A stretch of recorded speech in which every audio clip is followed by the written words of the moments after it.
Selecting a hearing instrument can feel very overwhelming. So it's important to have a conversation with your hearing care provider to help you navigate through the options that are available to you. An important thing to select is the style of hearing aid. There are custom devices that sit deep in the ear canal, and there are instruments that sit discreetly behind the ear. Another important aspect of selecting the appropriate hearing device is making sure that the level of technology you select is an appropriate match for your lifestyle.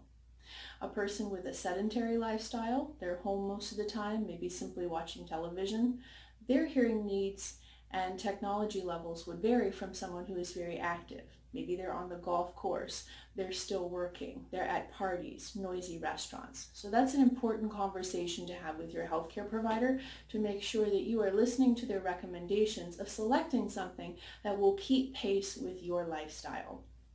Of course, the reason why someone would wear hearing instruments is because they have hearing loss. But a nice feature of hearing aids these days is there are many other connectivity options available.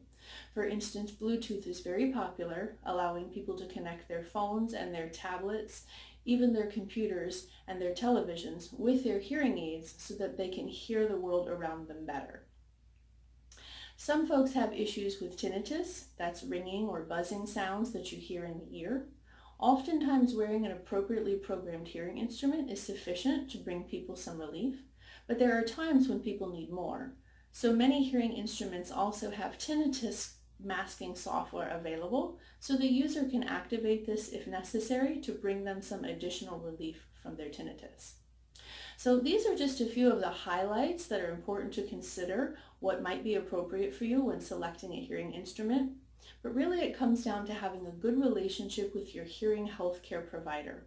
That individual is going to talk to you and find out what your challenges are, what features and technology level would be appropriate for your loss and for your lifestyle.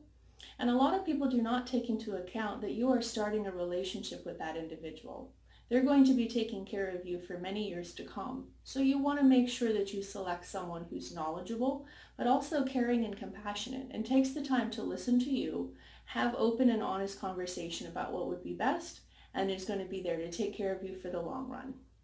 So if you put these tips into action, I wish you the very best on your journey to better hearing.